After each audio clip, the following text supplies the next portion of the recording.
మహాగణాధిపతయే నమః. ఓం గురుభ్యో నమః. ఓం శ్రీమాత్రే నమః. పరమేశ్వర స్వరూపమైనటువంటి జ్యోతిష, వాస్తు మరియు ఇతర అనేకమైనటువంటి శాస్త్రములను మనకు అందించినటువంటి మహర్షులకి నమస్కారం. హయగ్రీవ హయగ్రీవ హయగ్రీవేతి యో వదేత్ తస్య నిస్సరతే వాణీ జనుకన్యా ప్రవాహవత్. అరుణాం కరుణాతరంగితాక్షీం ధృతపాశాంకుశపుష్పబాణచాపాం అనిమాదిభిరావృతాం మయూకైః అహమిత్యేవ విభావయే భవానీం. శ్రీమాత్రే నమః. ప్రేక్షకులకి లలితాంబిక అమ్మవారి యొక్క అనుగ్రహం పరిపూర్ణంగా కలగాలని మనస్ఫూర్తిగా కోరుకుంటూ మనం ఈరోజు చెప్పుకోబోయేటువంటి టాపిక్ ఏమిటి అంటే, చాలామంది అడుగుతూ ఉంటారు, ఏమండి వివాహం చేసేటప్పుడు ఏ నక్షత్రాల వాళ్ళతో చేస్తే మంచిది అని. ఇక్కడ నేను మీకు ఒక విషయాన్ని చెప్పి తర్వాత నక్షత్ర బేస్ మీద వస్తానండి. మీకు ఏమిటది అంటే, ఒకటి గుర్తుపెట్టుకోండి, నక్షత్రం అనేటువంటిది కేవలం మీకు మనసు కలుస్తుందా లేదా, వాళ్ళిద్దరు మనసులు చంద్రమా మనసో జాతః అని అంటారు. కాబట్టి ఇద్దరి మానసిక స్థితి కలిస్తే ఎన్ని గొడవలు వచ్చినా కూడా కలిసిపోతుంటారు. గొడవలు రావని కాదు అక్కడ అర్థం. ఎన్ని గొడవలు వచ్చినా కూడా వాళ్ళు ఎక్కడా కూడా ఇద్దరికి ఒకరి మీద ఒకరికి నెగిటివ్ ఫీల్ ఉండదు, నెగిటివ్ ఆలోచనలు ఉండవు. అందుకని మనస్కారకులు కలవాలి. అది ఏ నక్షత్రము వారికి ఏ నక్షత్రం వారితో మనస్కారకులు కలుస్తారు అనేటువంటి విషయాన్ని ఇవాళ మనం చెప్పుకుందాం. అయితే ఇక్కడ దీనికి కండిషన్స్ ఉన్నాయి. ఇంకా అంటే ఇద్దరు వ్యక్తులకి వివాహం చేయాలంటే అసలు ఏమేమి చూసుకోవాలనేది కూడా నేను మీకు ఆఖరిలో చెప్తాను, వీడియో ఆఖరిలో. కాకపోతే మొదట్లో మాత్రం మీది అశ్విని అనుకోండి, అశ్విని నక్షత్రం వల్ల ఏ నక్షత్రం వాళ్ళతో ఒక స్టెప్, అంటే ఫస్ట్ మనసులు కలిసే స్టెప్, అసలు ఏ నక్షత్రం వారిలో జాతకం చూసుకోవాలి. ఫస్ట్ స్టెప్ ఉంటుంది కదా, నేను ఏ నక్షత్రంతో చూసుకుంటే మంచిది అని ఉంటుంది. అలా నేను మీకు చెప్పబోతున్నాను ఇప్పుడు నేను మీకు. సో మనం ఒక్కొక్క నక్షత్ర రీత్యా ఒక్కొక్క రాశి రీత్యా చూసుకుందాం.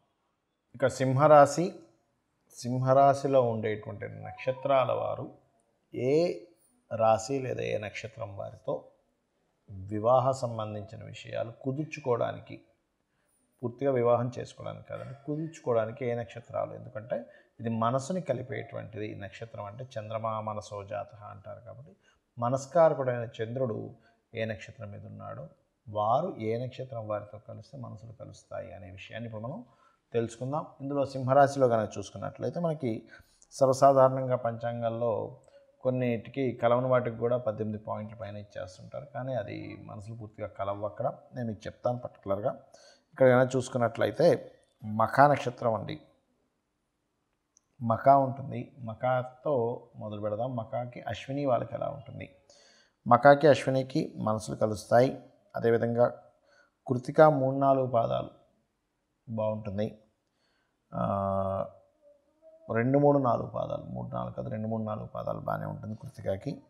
అదేవిధంగా మృగశిర మొత్తం 4 పాదాలు, పునర్వసు 1-2-3 పాదాలు, అదేవిధంగా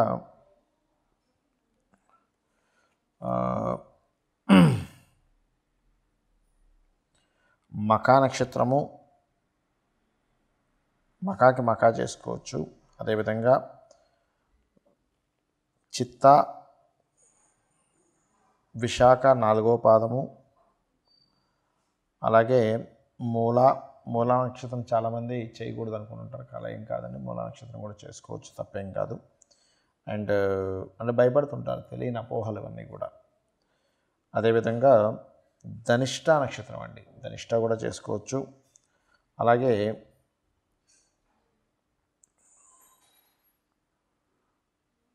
పూర్వాభాద్ర నక్షత్రం కూడా చేసుకోవచ్చు ఈ యొక్క మఖా నక్షత్రం వారు. ఇక పుబ్బా నక్షత్రం వారి కనుక చూసుకున్నట్లయితే పుబ్బా వారికి భరణి మరియు మృగశిర 3-4 పాదాలు, అలాగే ఆరుద్ర, పునర్వసు, పుబ్బవారితో కూడా చేసుకోవచ్చు, తప్పేం కాదు. అండ్ అట్లాగే కాకపోతే కొంచెం ఈగో క్లాషెస్ వస్తుంటాయి, అది కొంచెం చూసుకోవాలి. ఎందుకంటే ఇద్దరిది సింహరాశి అవుతుంది, రాశ్యాధిపతి రవి అవుతాడు కాబట్టి. అలాగే మరొకటి ఏంటంటే విశాఖ అండి, పుబ్బవారు స్వాతితో కూడా బాగానే ఉంటుంది. అండ్ విశాఖ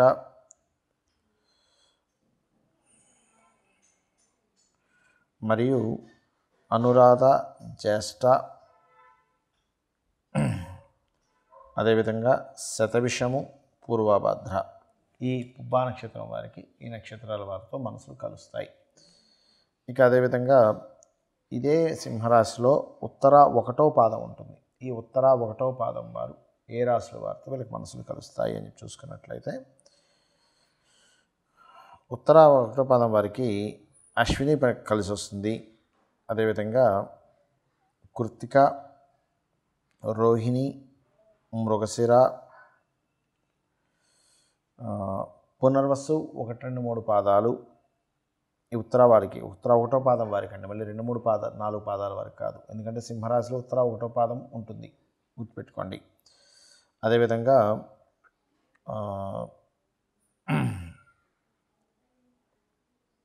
మఖ మరియు ఉత్తర, విశాఖ,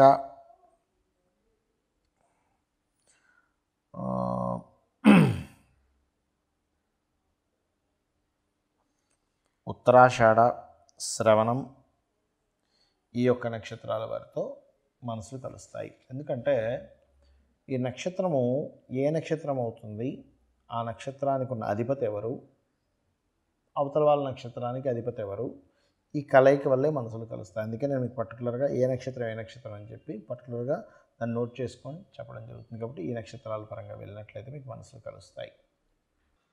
నేను మీకు ఆఖరిలో కండిషన్స్ చెప్తానన్నాను. ఏమిటది అంటే ఇప్పటివరకు మనం చెప్పుకున్నటువంటిది ఏదైతే ఉందో అది కేవలం మనసులు కలవడానికి తోడ్పడేటువంటి నక్షత్రాలు, ఇది గుర్తుపెట్టుకోండి. అంతేగాని ఈ నక్షత్రాలు చెప్పాను కదా ఇంకేమీ చూసుకోకుండా డైరెక్ట్గా వెళ్ళిపోయి వివాహం చేసుకోమని కాదు. First point number 1. మరి ఇంకేమేం చూసుకోవాలి అని మాకు సందేహం కలుగుతుంది ఇక్కడ.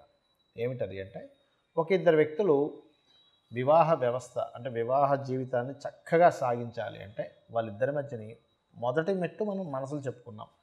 రెండవది ఏమిటంటే ఇద్దరి మధ్యన ఒక అట్రాక్షన్ ఉండాలి, ఆకర్షణ. ఒక పురుషుడికి స్త్రీకి ఆ స్త్రీ మీద ఆకర్షణ, ఆ పురుషుడి మీద ఆకర్షణ ఉంటే ఆ ఆకర్షణ ద్వారా కూడా వాళ్ళ లైఫ్ వెళ్తూ ఉంటుంది.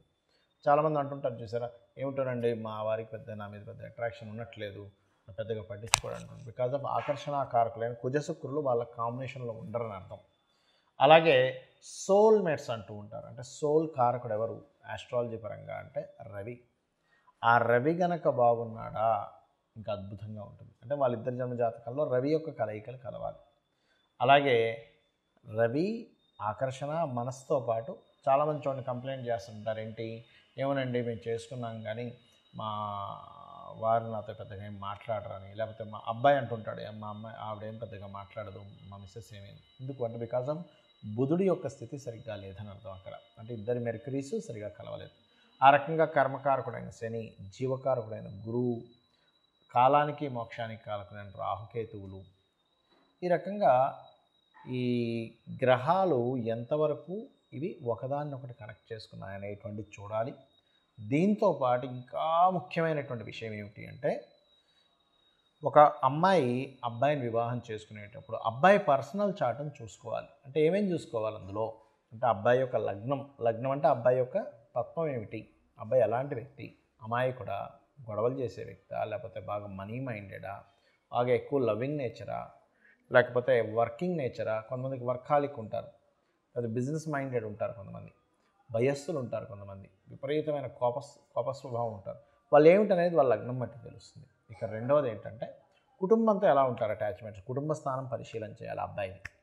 అదేవిధంగా సంతానం, ఎందుకంటే ఇక్కడ అమ్మాయి జాతకంలో కొద్దిగా సంతానం వీక్గా ఉంది, అబ్బాయి జాతకం కూడా వీక్ ఉంటే సంతానం పొందరు, దానివల్ల సంతానం కలగకపోతే ప్రాబ్లం. కాబట్టి ఇద్దరి సంతాన స్థానాలు ఒకరిది కొంచెం తక్కువ ఉన్నా ఒకరిది కొంచెం బాగుంటే కనెక్ట్ అవుతుంది.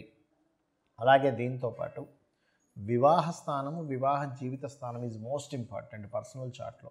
అంటే వివాహ జీవిత భాగస్వామితో ఎలా ఉంటాడు, ఈ అబ్బాయితో రిలేషన్స్ ఎలా ఉంటాయి, వివాహం తర్వాత లైఫ్ ఎలా సాగుతుంది అనేటువంటి చూడాలి. ఇవన్నీ సప్తమ స్థానము 12వ స్థానాల్లో ఉంటుంది. దీనికంటే ఇంకా ముఖ్యమైనటువంటిది ఏంటంటే ఒకవేళ ఆ అబ్బాయికి కానీ అమ్మాయికి కానీ 2 వివాహాల యోగం ఉంటే కనుక మీకు ఒకవేళ సంబంధం నచ్చింది, ఒకవేళ 2 వివాహాల యోగం ఉంది ఆ జాతకంలో, అలాంటప్పుడు వారితో మీరు కనుక సత్సంబంధాలను మాట్లాడుకోగలిగితే కనుక అమ్మాయికి కానీ అబ్బాయి కానీ అబ్బాయికి అయితే అర్క వివాహం, అమ్మాయికి అయితే కుంభ వివాహం జరిపించమని చెప్పి మీరు చేసుకుంటూ ముందుకు వెళ్ళొచ్చు. లేదండి మనకు అంత రిస్క్ ఎందుకు, ఇంకో సంబంధం చూసుకుందాం అనుకునేవారు ఇంకో సంబంధం చూసుకుంటూ ఉంటారు. కాబట్టి పర్టికులర్గా ఈ యొక్క అంశాలు ఖచ్చితంగా మీరు అక్కడ చూసుకోవాలి. చూసుకొని దీనికి ఇంకొంచెం ఇన్డెప్త్గా వెళ్ళే వాళ్ళు నవాంశలోకి కూడా వెళ్తారు. కాకపోతే ఏంటంటే ఒకటి గుర్తుపెట్టుకోండి, ఇవాళ రేపు ఉన్న జాతకాల్లో 90% ఆఫ్ చార్ట్స్ ఏదో ఒక డిఫెక్ట్స్ ఎక్కువగా ఉంటుంటాయి. కాబట్టి ఏంటంటే మనం మొట్టమొదటిగా ఈ మనస్కారకుడైనటువంటి చంద్రుడి యొక్క నక్షత్రాలు కనుక కలిసినట్లయితే ఇద్దరి మధ్యనే ఉండేటువంటి అఫెక్షన్ ఏదైతే ఉందో చక్కగా పెరుగుతుంది.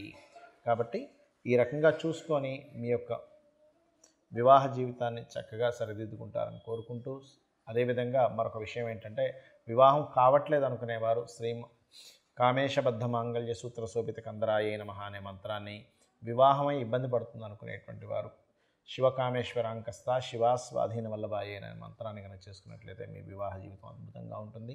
ఆ యొక్క అమ్మవారి అనుగ్రహం వల్ల. శ్రీమాత్రే నమః.